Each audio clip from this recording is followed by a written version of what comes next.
And the Silent Witness podcast is a true crime podcast that chronicles the life and the career of Detective John Mulholland, the man we affectionately refer to as Mole. If you're enjoying the podcast, continue to go ahead and follow us. You can get us on Stitcher, you can get us on Amazon Music, Pandora, and so many others. Also, if you want to interact with the show, reach out to us on Facebook, Instagram, X, which formerly known was as Twitter, and TikTok as well. If you have any questions, reach out to the show at the Silent Witness Podcast at gmail.com. With all of that now being said, let's go ahead and bring him in first. His name is Detective John Mulholland, as I said before, the man we affectionately refer to as Mole. Mole, how are we doing today, sir? Hey, Mike. I have some guests with me today. I see that you are not alone. Hey, and I'm wearing my Tritech forensic shirt that you had on last night. I was going to say, I was wearing my Tritech as well. So thank you to our good friends over at Tritech. Great supporters of the world of forensics and the Silent Witness podcast. We appreciate all of you. Mole, this episode is going to be kind of personal, and we're going to talk about abduction. And you had a situation that hit close to home, and it's one that definitely terrifies every single parent. Um, it's a feeling of when you going out in public with your kids or your loved ones, you really don't know who's out there. John, let me ask you this as we start off here. Um, Not only as a parent, but a law enforcement officer, how creepy is it to know what you know and then go out in your civilian life? Do you feel like sometimes, especially when your children were younger, there was a level of paranoia? And I'm sure Hannah's going to really tell you about that. But yeah, we unfortunately have hammered this paranoia into my kids um, because of what I see. It's like a side effect, I guess, or it's probably not the best word. But growing up, I always we would be kind of psychotic about them being aware of their surroundings.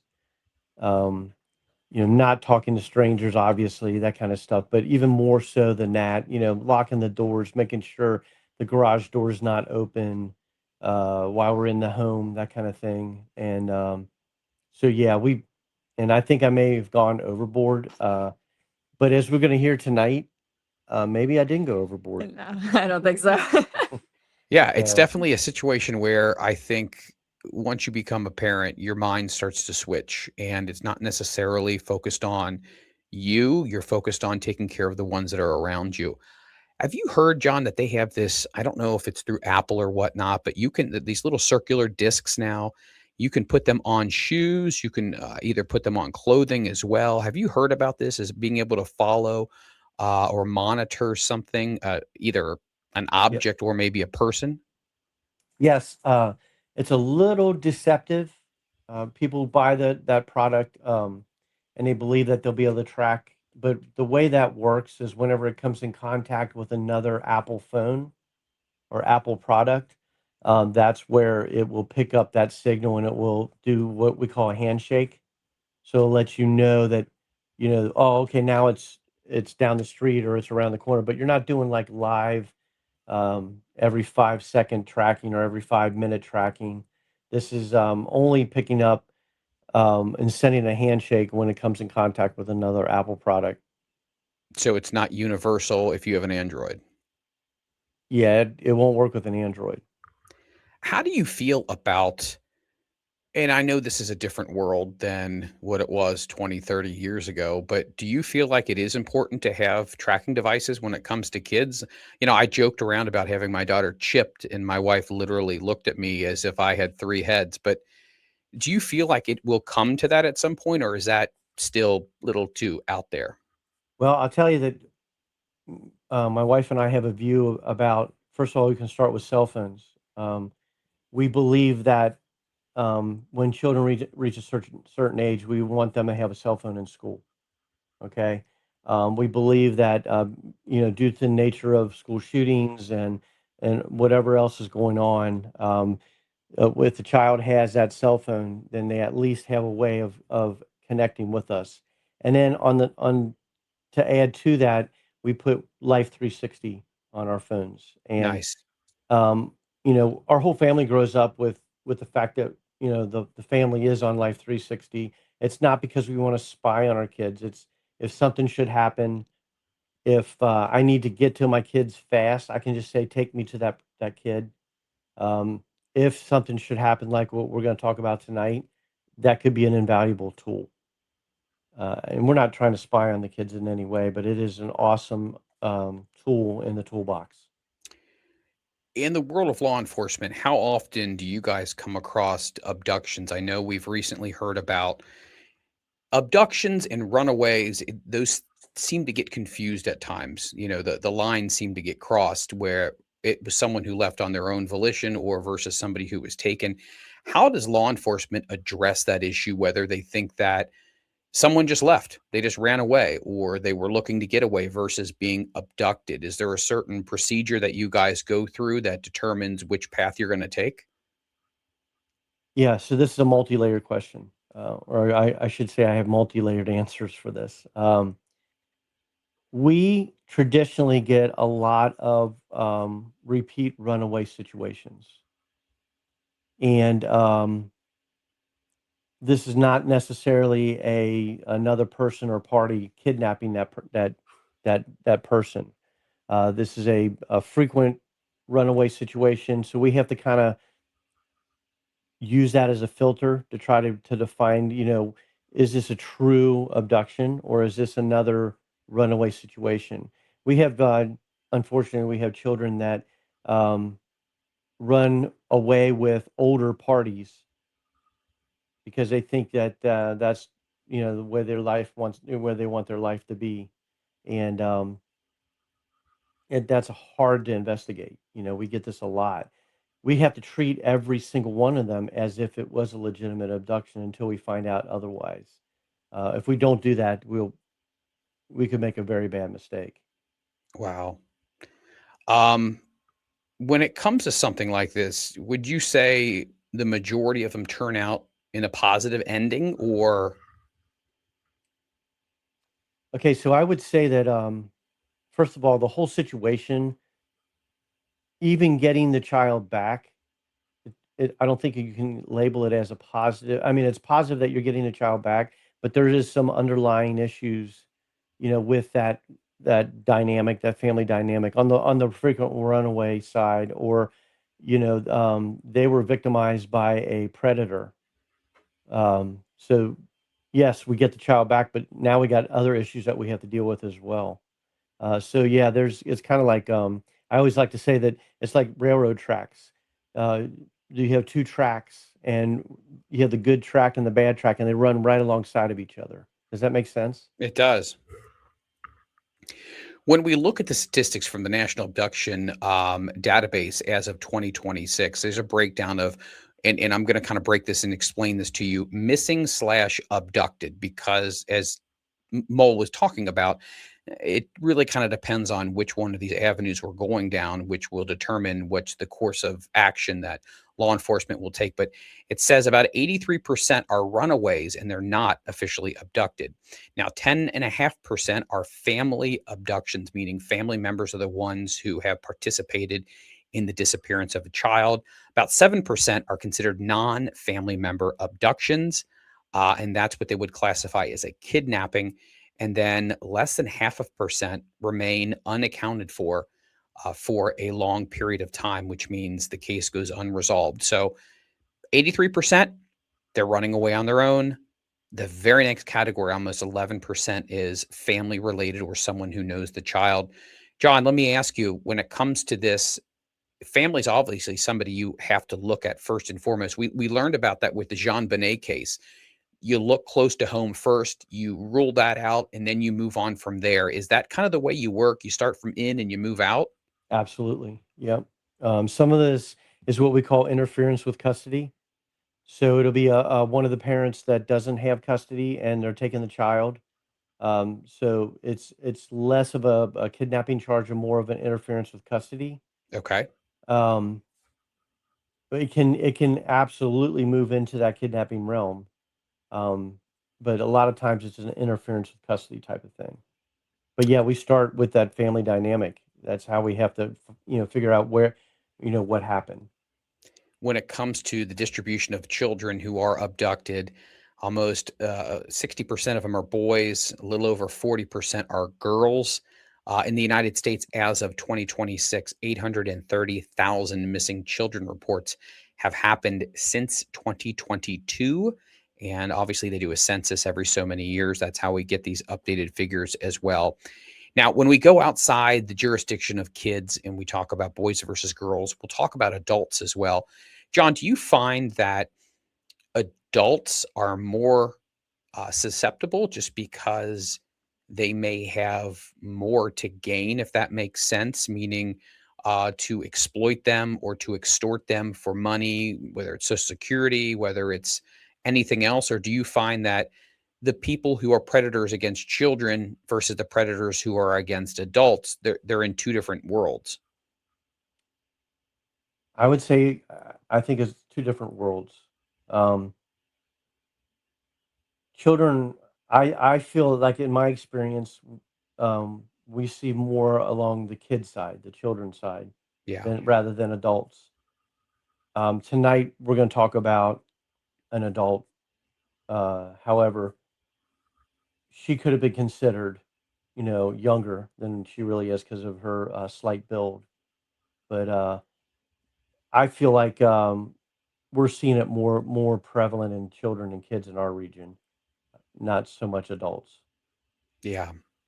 When it comes to all people that go missing, about 600,000 people go missing every single year. That's adults plus children in the United States. Again, children make up 30%, 70% adults. So 420,000 adults go missing every single year. We see this with the Nancy Guthrie case as well, which is absolutely mind-boggling. How would you look at an abduction such as that, and how do you rationalize what may have been the motive? And do we still think that methodology of look close to the family first, then go outside is the same as it is for children? Or would we say sometimes that formula might be a little bit different? I think the formula could be a little bit different, especially in that case. That case, I believe, is a stranger. Just what I believe. I haven't done a lot of research on the case. Sure. I believe that was total stranger activity. Yeah. Or they're trying to get monetary gain, or they were trying to break in the house and encountered her, and had to move into different. Had to switch gears and do a different type of crime. Without further ado, we're going to jump into this conversation. But if you'd like to find out more information about abduction, we're going to go ahead and put some information in the link of this episode as well. So you know who to contact when a case happens, or if you need to reach out to local law enforcement as well. Educate yourself to the most important level of anything when we talk about topics on this podcast. But we're going to bring in your daughter, which this is what makes the episode so personal. Hanna Mulholland. Hanna, how we doing? We've talked before on the show, but how are you? I'm good, Mike. How are you? I am well. Since you are the subject of this episode, and your dad being in law enforcement, obviously you're engaged to be married, so your fiance is with us as well. He was involved in this. Tell me, set up the stage here of where you were, what exactly was happening, and all the kind of the details before we start breaking down what actually occurred. Yeah, so me, my dad, my fiance, my brother, my cousin, and my grandma, we all went to like this little shopping plaza in Florida. We went there to go to Walmart specifically. And it was a busy, I think we went there at like 1 o'clock or something. I think it was the most busy Walmart. Yeah, it was so busy. Crazy busy. Like that whole plaza was busy because there was multiple stores in there, but that Walmart is always like just packed with people. I actually had anxiety for one of the first times in my life just being inside that store. It was so busy. Yeah, it was crazy. And of course, every time we go somewhere, we have a buddy system. So like nobody's allowed to go off by themselves. They have to have somebody with them. Nice. Even at their age. Yeah, even at our age. I would think we were like what, like 16 or something? I don't think 17? Yeah, No, I think 17? maybe a little older. It was a that. couple years ago. Yeah, I think it It was was a couple years ago. probably freshman year of college, maybe. Yeah. I was probably So- I was probably So like 18, just turned 19, 18. Oh, okay, yeah, 18, 19 then. Yeah. So Ty, you're here with us as well. You are Hannah's fiance. Yes, sir. Would you echo that same sentiment that that place was just pretty wild and crazy, just with the amount of commotion and people?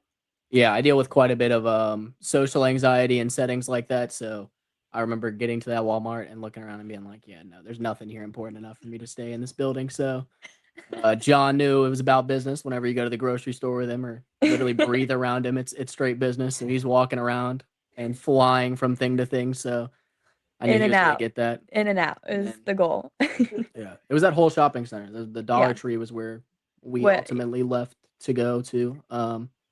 And then I don't remember why, but we left and went to the Dollar Yeah, Tree you and said you it was came for a up to me and hairbrush. said, "Hey, we're gonna go next door." It was yeah, literally right It next was door. it's right right right next to next door, and I needed a hairbrush, a specific hairbrush that my grandma had gotten, and this hairbrush was not at Walmart. It was not even important enough to do this after the knowing what happened, but we went to the Dollar Tree to see if they had it, um, which they did not either. So it was like It was you and Ty. yeah, it was just me and Ty that You're went. 19 years old. You know what I mean, Mike? It's like, yeah, good. You can go to the Dollar Tree. You know what I mean? Yeah, like, um, yeah, I mean, do you want me to go into actually what happened, or do you wanna wait? Well, yeah, let's talk a little bit about, let me go back to John here for a second. So when it comes to abductions, okay, not runaways, but again, abductions, do you find that those busy places that have a lot of commotion are more prevalent to seeing this because it's easier, there's a lot of noise, there's a lot of background to for a perpetrator to do something like this? Is that one of those big red warning flags of, hey, if you're in an environment like this, be extra careful? Oh, absolutely. This is the chaos is how they hide. You know, the chaos is what they can hide that in, and nobody's really paying attention. And I can say that about myself. And like Ty said, I'm straight business, right?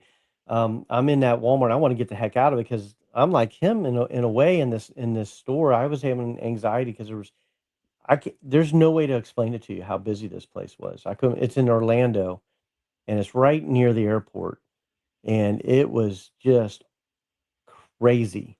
So yeah, the chaos is how they hide. The chaos is what they use. I mean, obviously, if you really think about it, if you're at a slow, you know, store where there's not that many people, then you're going to stick out like a sore thumb. Sore thumb. Do you find that obviously when we hear about abductions, you normally hear people work in teams or it's not just someone by themselves? Is that true, or is that just something that we hear when it comes to the media, TV, movies? Is there some truth to that? I can tell you that in my experience, I've seen it both ways. Uh, the um, the team is it, in a large setting like we were in. I think a team would be perfect because the team can do distraction, they can do all kinds of stuff, and then make that happen. So, Hannah, you guys went to the Dollar Tree, you went to Walmart as well. I assume this was in Walmart where it happened. Is that correct? No, it was the Dollar Tree It was that the Dollar Tree. yeah, Okay. it was. So, we ultimately left the Walmart to go over to it Dollar was really right Tree. in between. Yeah, Okay. it was right next door, and then as we left the Dollar Tree and we were heading back to Walmart to meet up with them again is when they were there. Yeah. Okay. So let me ask you this. I mean, being the daughter of, a forensic investigator and a police officer, you probably have had this ingrained in your brain to be aware of your surroundings, to be careful, to certain things to look out for that maybe the average kid wouldn't know. Um, have you ever had in previous experiences that uncomfortable feeling and then it was kind of justified? Um, well, every time me and my siblings always went out, the saying before we walk out the door is, "Be aware of your surroundings." That Right. is, like, literally the saying before we go and do anything. And I've never had an experience like this before, but I've always like, as a woman and being out by myself, it's always in my brain to be ready and aware of what's happening to me or could happen or where I'm parking or anything like that. Like everything is just overanalyzed in my brain because of growing up and then because being a girl as well. So I've never really had like a specific situation like this, but I'm always aware of something that could happen, especially now that this has happened before. So Can you you were say that I've walking, been vindicated Yeah. for raising you Yes. like this? Yes. and trust me, she's going to pass it on to her children as well. And Oh, yeah. that's the way it is. It's It's just a a good curse. life It's skill. an absolute curse, but well worth it. So Hannah, were you were exiting, correct? So you're heading out into Yes. the parking lot. So you were exiting. Kind of set the stage here. Who did you see? What was the vibe? How close was Ty to you at that time? So we both left the Dollar Tree and, would you say it was, like, right after the exit? Because like, it was kind of in We between the walked out the Walmart and the door Dollar and she Tree. like met us there Yeah, so there was a and like kind of girl. walked with us a little bit. And I'm not like a We're not a sit there people and talk person. to sit there and talk to salespeople or whatever they're doing. So 9 times out of 10, when especially when I'm with Hannah, because she won't say anything, she'll sit there and we'll talk for an hour and a half if they're talking, because she won't say no. I feel bad. But yeah, I'll say, not today, with like have a good one or whatever. But this was like This woman was kind of she had persistent. like a fan around her neck and was She was very talking to us sweaty. about special needs awareness. I think was it Yeah, it was like autism? autistic children awareness. She kinda came from, like, behind a pillar, and there was a table behind her, but there was, like, nothing Yeah, on there because he had asked me some after the supplies fact and if stuff there were was, there. like yeah, like, anything to hand out to people or, like, anything to Pamphlets or yeah, yeah, anything like that, and I was like, "I don't think there was anything on there because she kinda did, like, ambush us from behind the pillar." And she would just kept talking to us, and, eventually we did have to stop and talk to her because she just wouldn't leave us alone, and she wasn't making any sense. Like, I mean, she was polite. It's not like she she was was being rude or polite, talk, yeah, but she she just just knew what was to say rambling and and keep us rambling, there. yeah, on and on about like, autistic children, and we were like, "Okay," and then do you want me to continue? Well, let me We ask were you this, basically John. right next to each other to Yeah, answer your so it question was room specifically. We were right yeah, next to each other the whole time yeah. because Okay. she's not walking. He won't let me Yeah. he's like a mini him, he will not let me go off by myself anywhere anyways. That's a good thing. Yes, it is a good thing. So it seems like Ty, you're very pragmatic when it comes to things. It's like, okay, you know what? If this isn't absolutely necessary, we're leaving. I Yeah. appreciate you. Take That's a good care. word for it. Exactly. Let me jump back here to John. Do you find that that's something that a lot of people that are looking to do something like this will try to appeal to your generosity and your kindness, especially when they come about talking about children and maybe children who have illnesses and whatnot? That's how they're able to reel you in, as opposed to, hey, would you like to buy this? Or hey, can I borrow X amount of dollars? Or I need to get bus fare. Absolutely. Yep. If you, I mean, you look just looking at Hannah and Ty, you can see, well, they look kind, and Yes. what they're gonna do is use. You're welcome. I know it's a lie, but no, they look kind, and they're gonna use some type. They're gonna prey on that kindness to try to get your distraction. All they need is a few moments of distraction, Yeah. and you're gonna find that out in a second how fast that can happen.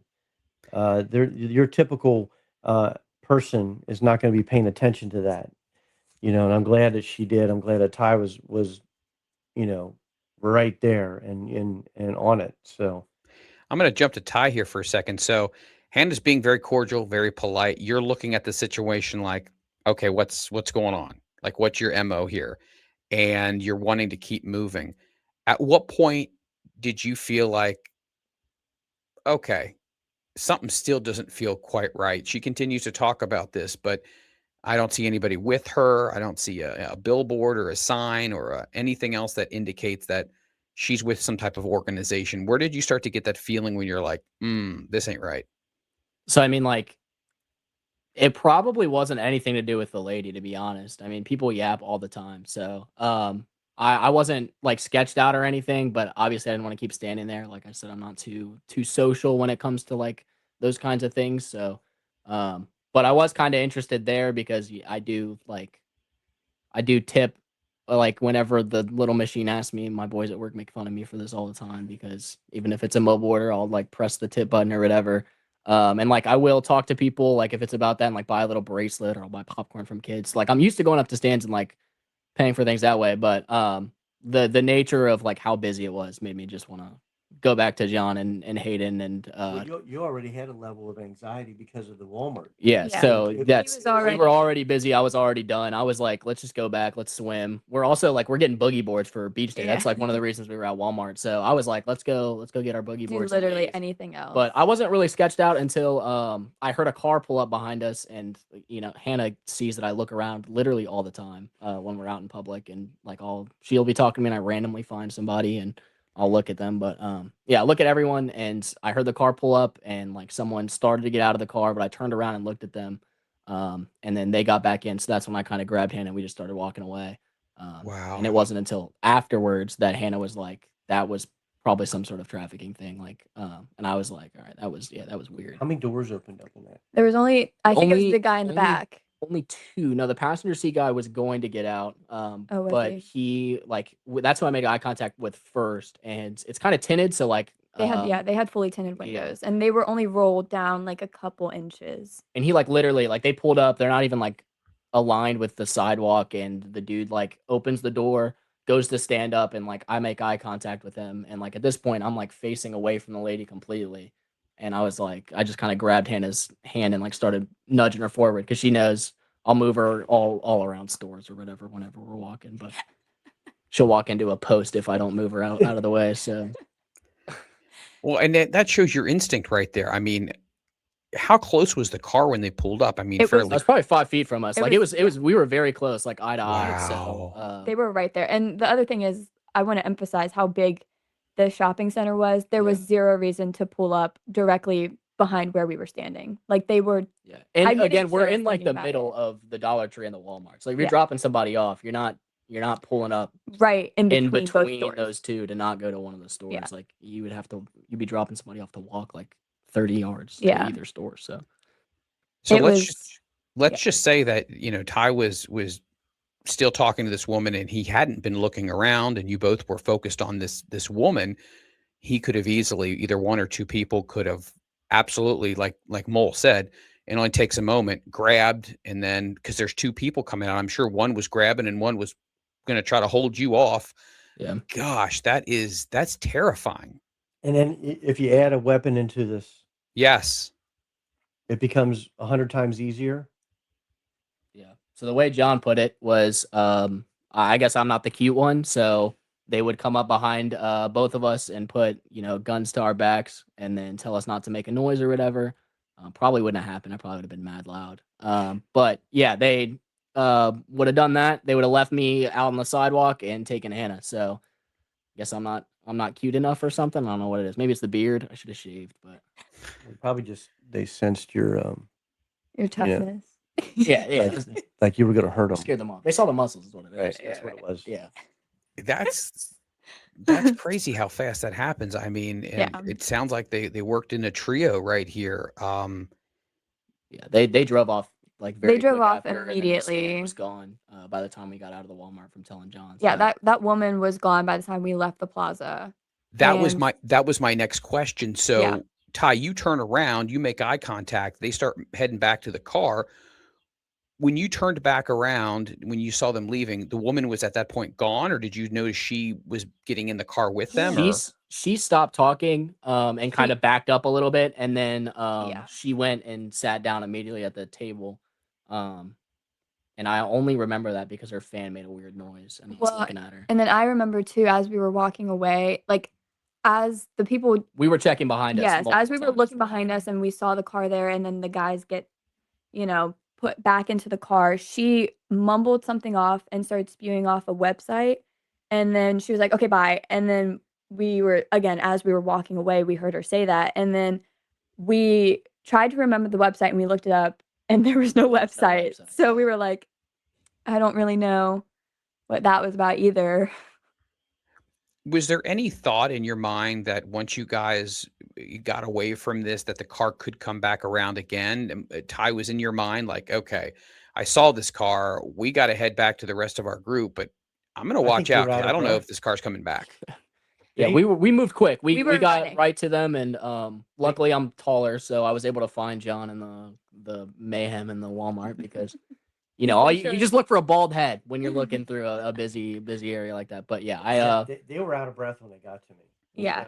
they We they booked it. moved quickly and got out of that We get to them, situation. and by the time we were with John, I pretty much knew that they probably weren't going to come back. A group of like 6 people, and John doesn't look 19 years old, so Right. I knew that probably wasn't going to happen again. But Plus, I was wearing cargo shorts. Like, definitely, I was not that attractive. So. But yeah, definitely a little freaky on the way back into the Walmart. But we were speed walking. We're both naturally like fast walkers anyway.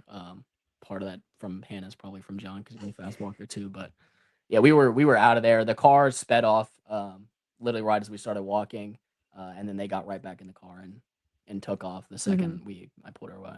And you guys weren't able to get like a license plate or Oh no. No, I ended up giving him the car Description, yeah. like a description of the car, the make, the model. Because he ended up calling the police after we had gotten home, and right. he was giving them all the information that happened. Which didn't we saw a car in that description stopped by police, didn't we, on the way to dinner that night? Oh yeah. Yeah, we we did. saw I a car forgot all stopped about and that. searched Yeah. in the middle of like a median, and we were like, that low key looks like the car, but we weren't able to confirm because nobody was in It was there. a weird color, Yeah. dark tinted windows. Everything was like literally everything was blacked out. They had hats on when they got out, but it's probably the only way I would have been able to see the hats is once the door opened. Wow. So.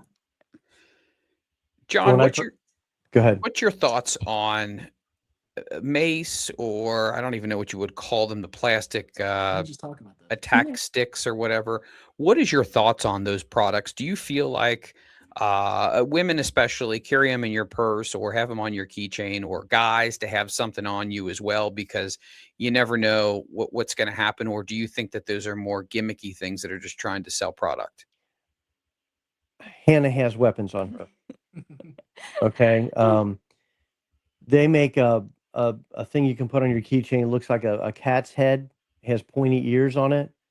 That can be put into your fist, almost like, for lack of a better term, brass knuckles. Yeah. But it's not really brass knuckles. It has it can puncture skin. Yeah, like for the Uh, eyes type of deal. They make pens that have DNA trappers on the end of them. I don't know if you've ever seen those. I have They not. I have one of those. I So have they one of have like those. little reservoirs at the tip of the pen, and it's steel. And if I were to jab you with it, it would actually collect a sample of DNA in the end of it, some blood or skin cells that could be later used if necessary. There's Hannah has weapons now that she carries, and when I say weapon, I mean she might have a knife in her purse, or she might have that little cat. I'm a firm believer, you're allowed to protect yourself, and you should have something, especially with the way things are going now. And after seeing this, it's even more solidified. Uh, get some mace is good. My oldest daughter, Haley, which we'll be talking to her sometime soon, I think too. Mhm. But Haley carries mace with her everywhere she goes. Is it true in law enforcement you actually have to, in training, be maced and know what that feels like? Is that true?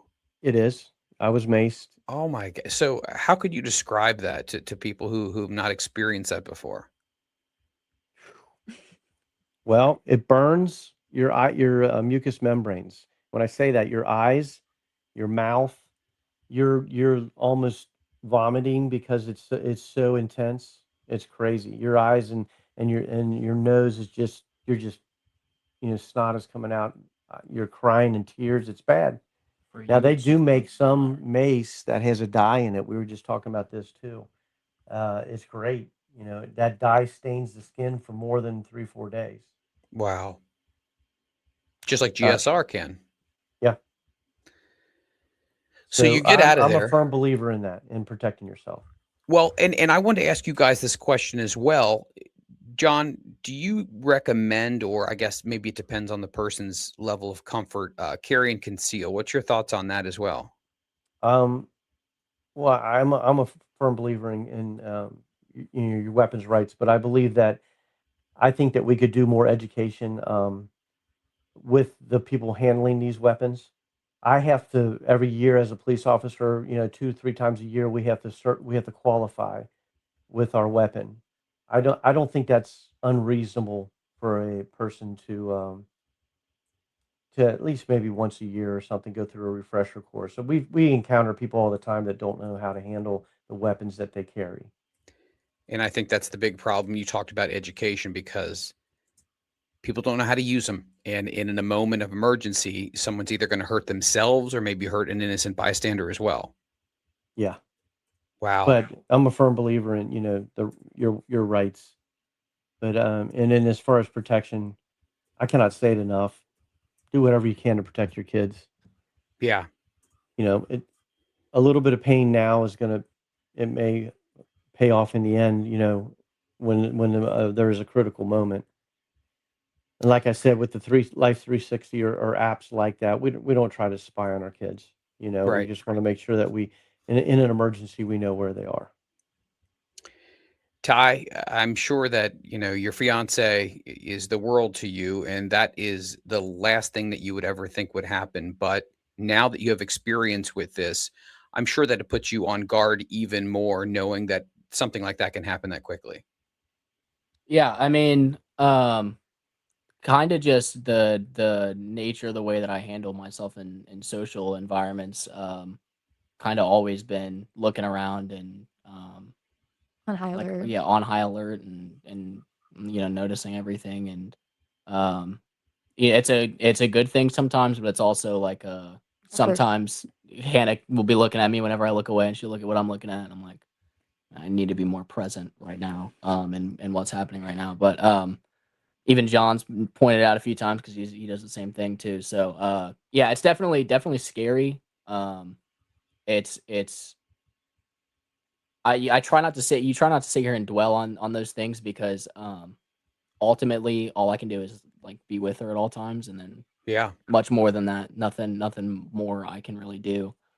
So it's more of just we go everywhere together pretty much, and we both love it that way. So um, it's a good thing that's the case. And then also like we still carry the buddy system with other people, and I'm Mhm. blessed to have some good friends in my life that know that Hannah can't be left alone. And we took Cooper up here, and Yeah. we went to a mall, and I had to get He would not leave me dress alone. pants, and the second I had to go into the change room to change to put the dress pants on, Cooper waited to put his on because he would stand next to Hannah until everything was done. So That may sound overboard, but I think it's necessary. no, I I mean, love it. I yeah. absolutely love it. It takes 2 seconds. We're not pressed for time or anything in there. And like I said, like she said, she's a woman. So Better be safe any than guy can sorry. come up to her at any point, and that just prevents like Even someone just from making her uncomfortable, like not just like taking her or whatever. So Yes. it's definitely very nice. My little brother, he doesn't mess around. People can't really look at Hannah in public without him like actually saying something out loud. So That dude's a little psychotic. yeah, I'm afraid of him. Let me, So let, yeah, I blessed to have it in my family as well. So it's just kind of something that luckily both of our families have all grown up with and instilled in us in social settings. So how much of this would you guys agree with? As much as we love our phones and whatnot, everybody has their head down and they're always looking at their phone. And I feel like this day and age, as great as technology can be, and trust me, it is, we seem to get into this mindset of even when we're out in public, we have our head down and we're always looking at something. I feel like, again, it doesn't take very long for just in a normal situation for one of these actions to go sideways. But when you put the phone in your hand again and people are doing swiping and this and that and liking things, it just distracts you even more. John, what would you teach your kids, or had you taught your kids, and what would you give recommendations for as far as people when you're out with family and friends and you got the phone out? Probably best when you're in a group, put the phone away. I'll agree with that. That's a hard thing to do. I see a lot of people, a lot of kids, going into crosswalks while looking down. That's extremely dangerous. When you're going into a parking lot, getting ready to get in your car, even if you're a passenger in that vehicle, just wait till you get to the car. Yeah. Um, those kind of things is just, and it's hard to instill that. It's hard to put that phone down now, isn't it? I mean, that's it's like a part of us. But just, hopefully what we're talking about today, it brings awareness to that and how dangerous it can be. And when I called 911 and spoke with the police dispatcher, and kind of told them who I was, because I wanted them to take it real serious, because of I saw all the hallmarks for a definite abduction, uh, trafficking type situation. They informed me that that was a known suspect vehicle. They also informed me that that is their hunting grounds, is that Gosh. busy Walmart location, and they were looking for them, in the past. They're so close to the airport. Right. They could have had Hannah in a car. What are they, like 10 or 15 minutes from the airport? Not Not even not that. even, not On a even. plane and gone. On a plane and gone. And then Well, I was always told, like, you fight as hard as you can because if you are taken to a second location, it's nearly impossible to be found. So, like, I would rather get injured and fight trying to save my life in a hospital rather than someone trying to find me somewhere out of country. Like, that is Another thing that just kind of makes it so hard to get people right when that moment happens, because it'd be one thing if we could just call the police right there on the sidewalk after they drove off, but Right.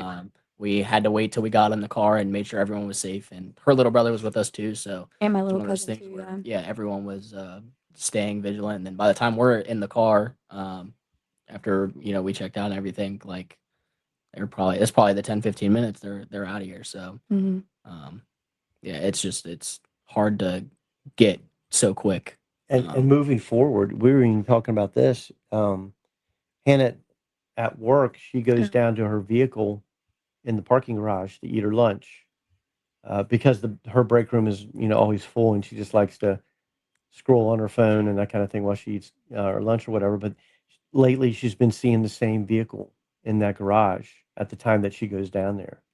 So, one of the things I'm asking Hannah to do is to change her routine up a little bit. Yes. She's parking on that same level every time. This time, pick a different level and see if you see that car again. You know, just change up your routine a little bit. Drive a different way to work sometimes. You know, those kind of things can mean a difference. Can make a big difference. And I also think it's a big thing too, even if you are by yourself, watch out the surroundings for other people as well. I mean, if you get a weird feeling and there's somebody that's around there, if you notice it's a young child or whatnot, my wife and I being educators, we immediately will alert somebody. We'll actually take what we would call preschool playground settings. She'll go to one area, I'll go to another, and keep our eyes out as one of them is motioning for somebody in the department store. And it's again, but parents sometimes now these days they don't think about it, or the kids are they're runners when they have small kids. So it's so difficult, especially when you're taking young children out. It's it's almost to the point where you don't want to do it. And unless you have a group of people that you're going with, it's a very, very scary thing. But you guys have brought great awareness to this, and it was a horrible, scary situation. But there's so much that we can take away from this and learn from it. Mole, you've had experiences now in your personal life where you've had a guy who's killed people and he's come back to the crime scene and physically sat there and when watched you process a crime scene. Now you had an attempted abduction of your daughter. What does this make you feel about how we are handling these things in society? Are we giving them enough attention, or is it just there's so many things going out there, it's hard to allocate all of your energy on one thing? That's it right there. I mean, there's so much going. Like while you were talking, I was thinking about a case that we're going to talk about, where a sex offender would go up to schools and playgrounds, and he was exposing himself to these little girls, um, on these playgrounds, and he was gratifying himself sexually in front of them, and that in broad daylight, and there's teachers there. There's hundreds of kids on that playground, and in broad daylight, this guy's doing that. And I want to talk about how we caught him, how we identified him and caught him. But if it can happen in broad daylight, like this, it can happen anywhere to anyone. Yeah. It's scary, and especially when you read the news and all the predators on children. And I'm not trying to bring down schools, but I mean, we've seen it, and it seems to be an uptick in some of these things where It's even a worry concern about when you take your kids somewhere, whether it's a school or a daycare or whatever. It's just it's a different world we live in. So parents, if you are listening to this, be vigilant. Be the type of people who are maybe a little bit over the top with this thing, because it only takes a couple of seconds. And Ty and Hannah can speak from personal experience how absolutely nerve-wracking that can be. One person distracts, two people try to jump out of a car and grab you. Mole, when you first heard this, I mean, as a parent, you had to have been, your heart had to dropped in your stomach. I was spitting. I was ready to kill somebody. And then we were like, wait until we tell mother, because Uh, she stayed at home and with my wife yeah, was 100 times worse. yeah, she Yeah. was And her livid. mom was even worse than that. So Yeah, if that person was anywhere near us, Lord help them. yeah, because Yeah. my grandma was like, after we had left the Walmart, she had the windows rolled down and was talking to like parents with small children, like, make sure you're I know. She was like, make sure you're holding on to her because my granddaughter just almost got attacked or abducted. And then she was literally just telling everybody as we were driving down the strip of the plaza. And I was like, she is she was on it. You know, Yeah. something we told Hannah, our daughters, to do when they didn't have weapons. You know, when I say weapons, I mean something they can hold in their hands. But if you take your car keys and your house keys and that, and you put them in between your fingers, you can use that as a weapon. So, like as you're walking to your car, just kind of lace them in between your fingers, and you'll have that at least if you don't have anything else. And then like make sure you poke them in the eyes, poke them in the You do ears, whatever it takes to protect jugular, yourself. private parts, all of it. Mm-hmm. Well, if you see something that seems to be suspicious, or you happen to be in a situation where you notice somebody had got abducted, please do not hesitate. Call 911, immediately report it. Be observant in the area that you're at. Try to look at the make, the model, the color. If the license plate, you can get that as well. Descriptions of people. But they also have a hotline that's available 24 hours a day, 7 days a week. It's 1-800-THE-LOST.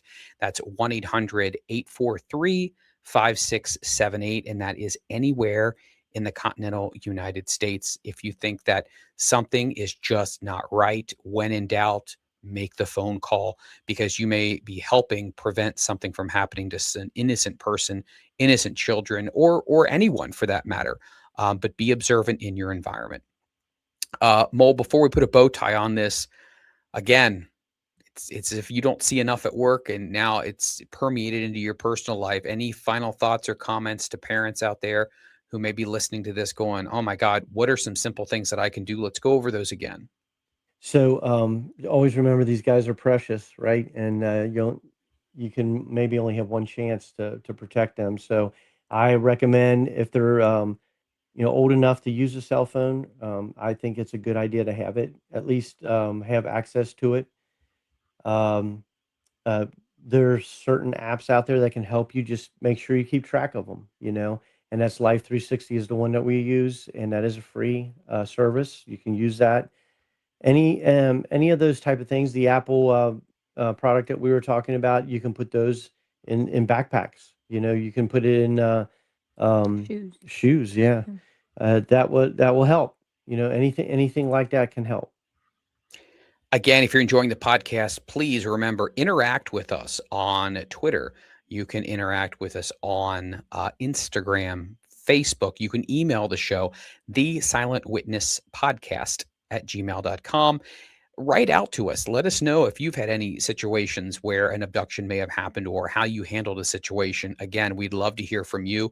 It is the Silent Witness Podcast at gmail.com. We're loading up more episodes as we speak. Continue to hit that like and subscribe button on Spotify, on Pandora, on Amazon Music. We're going to be coming to Sirius XM as well in the very near future. I'll be giving you some updates on that as well. But again, be vigilant, be careful, be safe out there. For Detective John Mulholland and our special guests, his daughter, Hanna, and her fiance, Ty, my name is Mike Freeland. We'll catch you on the next episode of the Silent Witness Podcast.